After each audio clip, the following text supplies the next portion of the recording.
If I say the words Rorante Cheli, I suspect that an unusually high percentage of the folks who listen to my videos will immediately put those words, that text, to music. And should I say, O come, Emmanuel, I would guess that just about 99.9999% of my audience will put those words to music, because music is exceedingly powerful. If we really want to learn something, if we really want to know a poem, let us say, by heart, the best way to learn it probably is to sing it. This video is kind of a continuation of a series that I've made over the years of My Life is Told by Hymnals and Buildings, and I'm working on one also about buildings, because as I've gotten older, of course, the number of hymnals that I know and the number of hymns that I have heard and sing have expanded, and there's also the number of buildings. And sometimes buildings that I've never actually been to have been very influential on me.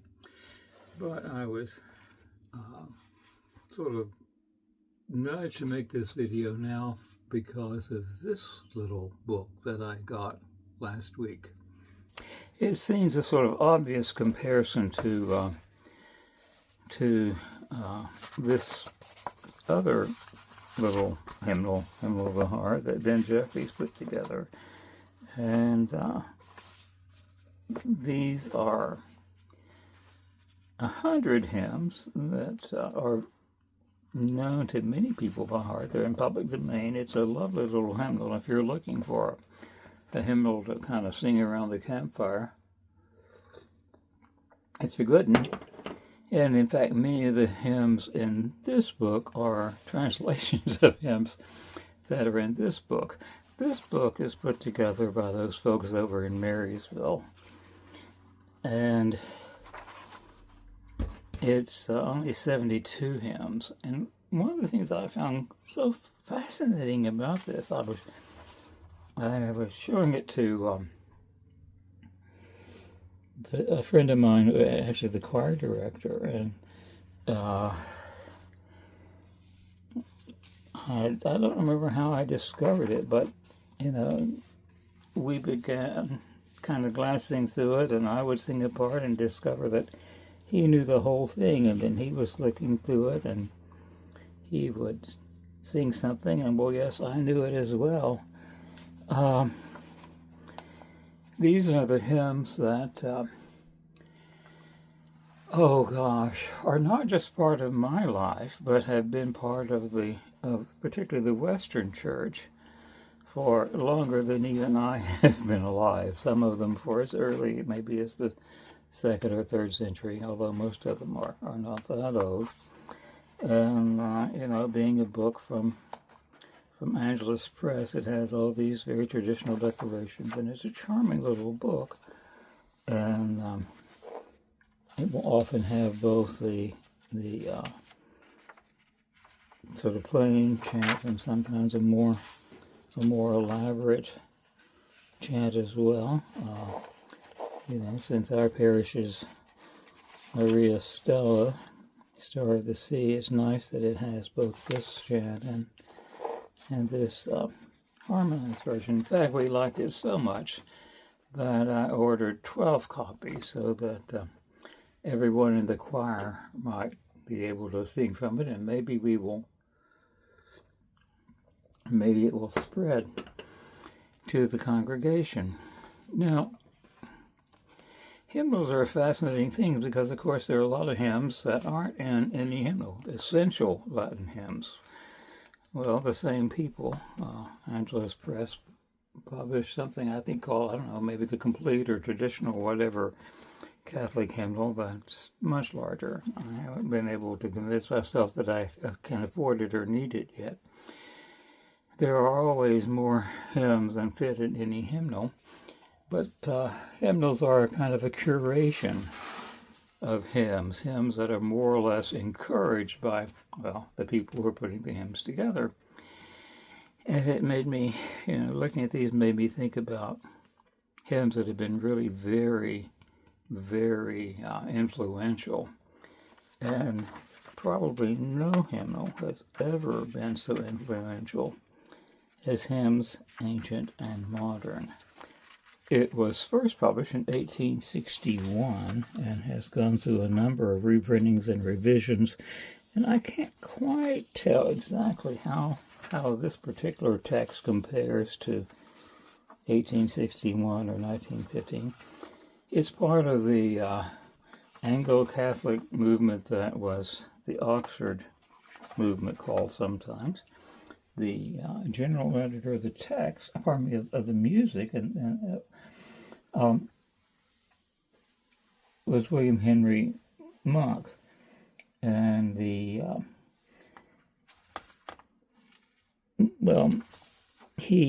did an unusual thing in that before this, most hymns would have the text published and then some suggested tunes, but he actually put tunes with the music, which is very helpful, I think, if you want to really emphasize a text, you need to have an emphatically wonderful tune. He wrote, for instance, "Abide With Me," which the Salisbury organist said was the best hymn tune ever. And maybe it is. There are a lot of hymns in here that were translated by John Mason Neal in his Hymnal Noted, in his translation of Greek and Latin hymns. John Keble was a big influence on this particular book.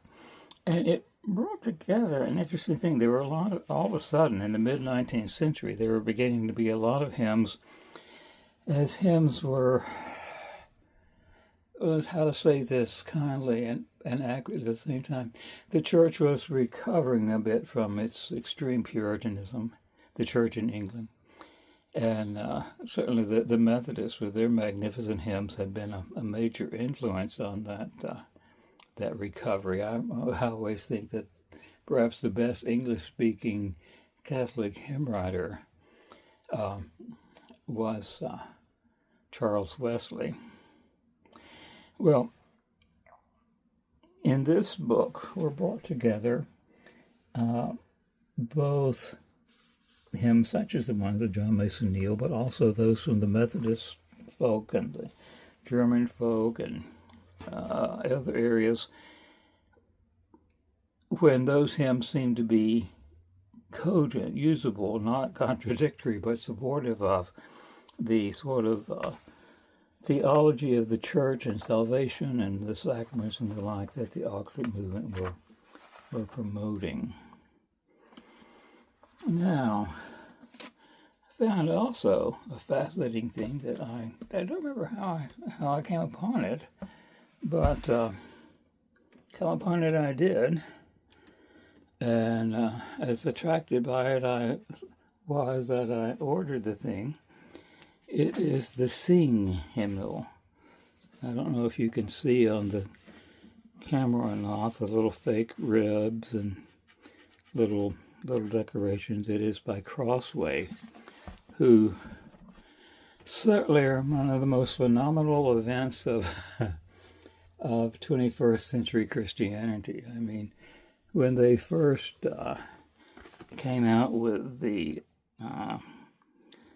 English Standard Version, there we go, English Standard Version New Testament, and Bible, I thought, oh well, Calvinists at work or something. But I have come to quite appreciate it. I have not only this handy-dandy little New Testament, but the ESV Catholic edition, and the translation has been adopted by just about most of the English-speaking church, except in the United States, of course, where we're captive of the New American Bible because the proceeds go to the Conference of Bishops, I think. Well, like all Crossway books, it's beautiful. I bought the one notch up. They make a plain black sort of paper pretending to be leather, but this is feels like genuine cloth over boards. It's green and it has ribbons, and a book without ribbons is hardly a book. And what I find fascinating about this book that it is an attempt to come up with a sort of an evangelical version of hymns, ancient and modern. I was not really familiar when I first heard about this with the Gettys, who used to live in Northern Ireland, and that shouldn't surprise me because the song, of course, of theirs that everyone knows, "And Christ Alone," just kind of reminds me of "Be Thou My Vision," but they now live in Nashville. And it is a fascinating book in that it does for evangelicals, tries to do what Hymns Ancient and Modern did for the Anglo-Catholics. And it's divided in 3 big sections. And the first is the worship service. I found this fascinating because I haven't been to a big box. What to call the evangelical church in the English-speaking word? It's more than just the big box church. But it seems to be trying to come together, and this book is part of the effort to make that. There's a sense in which Hymns Ancient and Modern was an early part of the retrieval effort, movement, whatever you want to call it, and that not only did they have the hymns that were written and popular in the 19th century, but also those hymns from other parts of the church that could enrich, as my old liturgical professors, they could enrich worship. And this is also, in many ways, a retrieval book. It leaves out a lot of what I would call junk music, the introductions, and there are several online, and I'll put a link to some probably, in which the editors talk about how much good music there is, but that there's also a lot of icky music out there. Another thing I think this book is trying to do, blatantly trying to do, is return the hymnal to use in Christian worship, both in churches and in parishes and in homes. I remember when I was sort of flirting with and being flirted by the ACNA church in a town nearby, and when I went in, there was a big pile of hymnals of the heart. You could take them home; they were free. I had several. I have to buy them now. I've given them all away, but this one. And I thought, oh, that's nice, because I had seen these hymns already. But alas, there was a big screen, and there was a woman who thought she knew how Christian worship should work, and she played the piano. She loved arpeggios. She would have 3 minutes of arpeggios running over the Eucharistic prayer without thinking about it. And I say the words were on a screen, and it just didn't work for me. It didn't seem like real Anglicanism. It didn't seem like real evangelicalism. It was neither fish nor fowl. But here are the immensely large number of parts of the worship service, according to this hymnal. Then a section going through the Christian life, and then the life of Christ, which is an interesting way of saying the church year without saying the church year. And let's flip to that, because one of the things that I found really cool, part of the retrieval, is that it starts with lessons in carols. With Once in Royal David sitting, the bid prayer, and then there are readings and other hymns, so that one could be King's College, Cambridge, in one's worship while singing in a storefront in Nashville. And I think shared hymnody, shared theology, because let's face it, the best way we learn theology is from what we sing. Lex orandi, lex credendi, and he who sings prays twice. Again, one of the sort of neat things, you're seeing it here, but throughout this hymnal, there is a mixture of hymns and readings, so that the theology of a hymn, Pentecost. This is one that was in my old Broadman Hymnal that we'll get to in a minute. And therefore, one of the hymns that I remember from my childhood, Give Me a Child Until He is 5. And then readings from throughout the church. There's some readings, I believe, from John Henry Newman and the like.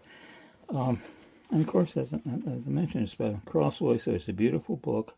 It has something that's slightly unusual, which I like a lot, which is that it has the stories, so to speak, the biographies of each hymn.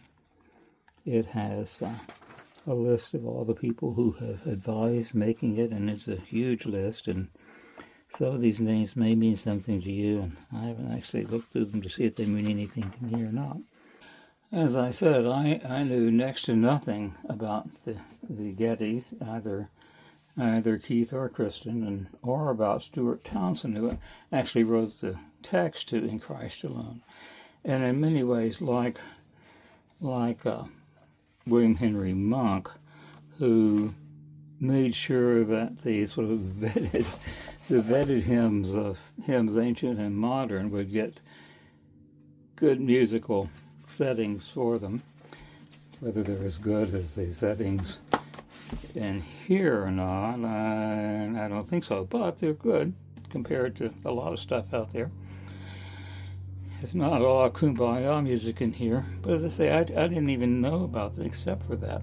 But one of the things that I think is interesting, what Keith Getty says in one of his videos, is his idea for trying to reestablish a hymnal tradition in the worship of the church, to wean us away from whatever happens on the big screen this 15 minutes or 15 seconds, was memories of his grandfather, who was a Presbyterian, as I say, they were in Northern Ireland, and they had an old, worn-out Presbyterian hymnal at home, and they would sing those hymns. And after Getty's grandfather was ancient and living in a nursing home and didn't know who Keith Getty was, or didn't know his name, didn't remember his name, he could still sing those hymns. And the hope was that that sort of love for hymnody, that use of hymnody, not only at church but at home, might somehow be reproduced and continued. I suppose the closest thing there has been in my life to that grandfather's Presbyterian hymnal was the Broadman Hymnal that was the subject of my life in hymnals and buildings. And I actually ordered a copy, which I hope would have a supporting role in this video. But it's running late because of Columbus Day, and I decided that I would just let a photo stand in. But I was a little bit curious to see what of the hymns from that book were in this new book, and a lot of my old favorites. I rewatched my video to see which were my favorites a year ago anyway, are not there. I was happy to see, I don't know if happy is quite the right word, but kind of pleased to see that Softly and Tenderly is included in this new hymnal, because it was the one that we sang so often because all of our services were evangelical in the sort of strictest sense. They all ended with an altar call, and the hope was that someone would be converted that very day. Now, I never had a bunch of copies of that one to sing because, well, by the time I was growing up, the radio had replaced the hymnal, and the next hymnal that really had a big place in my life was Hymnal 1940, and I still really like it because I like the old lectionary better. And I remember how excited I was the first Advent in the big church where we sing, "Wake, awake, the night is flying." I actually did have a couple of dozen copies, I guess, of that hymnal when I last had a little sort of home chapel back in the old country of Eureka Springs. And there remain people who think that this hymnal, edited by Winfred Douglas, may be the best hymnal ever.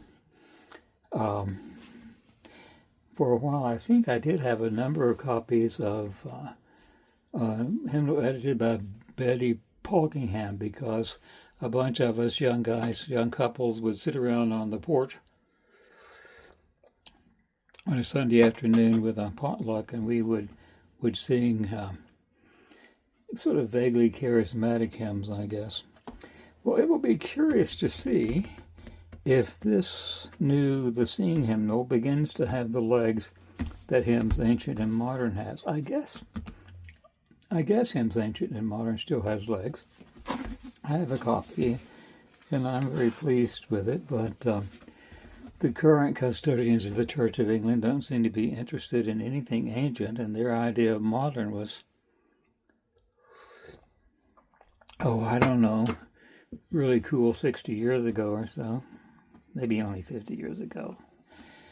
And